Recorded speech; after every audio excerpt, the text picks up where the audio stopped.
भोंदूबाबा अशोक खरातच्या मालमत्तांची झाडाझडती सुरू. खरातनं काही वर्षात जवळपास 200 कोटींची माया जमवल्याची चर्चा.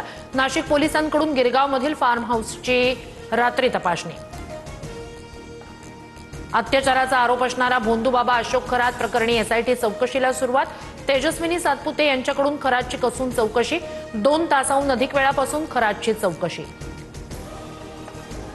रुपाली चाकणकर शिवलिका ट्रस्टवर मुख्यमंत्री आणि उपमुख्यमंत्री सुनेत्रा पवार यांनी चाकणकरांचा राजीनामा घ्यावा, अन्यथा अशोक खरात प्रकरणातील पुरावे नष्ट करतील.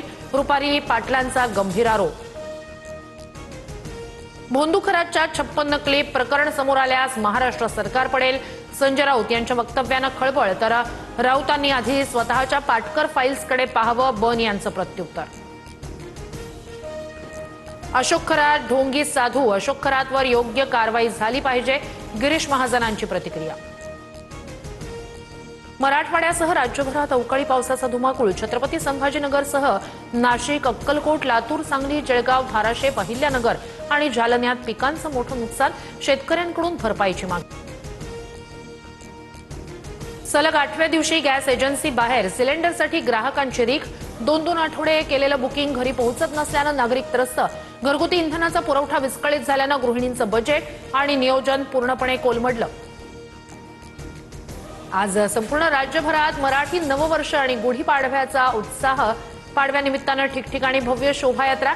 घरांसह मंदिरांवरही गुढी उभारून नववर्षाचं. गुढीपाडव्याच्या मुहूर्तावर जळगावच्या सराफा बाजारात सोनं चांदीच्या दरात घसरण. सोन्याच्या दरात 4,000ची घसरण. चांदी प्रति किलो 13,000नी स्वस्त. जीएसटीसह सोनं 1,57,000वर. आखाती युद्धामुळे क्रूड ऑइलची आयात विस्कळीत. प्लास्टिक निर्मितीसाठी लागणारा कच्चा माल महागला. उत्पादन खर्च न परवडल्यामुळे अनेक प्लांटमधील 50% काम थांबलं. साताऱ्यातील गर्भपात प्रकरणी जिल्हा शल्य चिकित्सकांचं स्पष्टीकरण. रुग्णालयाकडून उपचारात कोणताही हलगर्जीपणा नाही, सर्व वैद्यकीय प्रोटोकॉल पाळूनच उपचार. प्रकरणातील अहवाल कमिटीकडून मागवून न्यायालयात सादर करणार. डॉक्टर युवराज करपे यांची माहिती. भाजपकडून 4 राज्यातील विधानसभा पोटनिवडणुकीसाठी उमेदवारांची घोषणा. राहुरीची जागा भाजपच्या कोट्यात, मात्र उमेदवार जाहीर केला नाही. भाजपकडून राहुरीत कुणाला संधी मिळते याकडे लक्ष.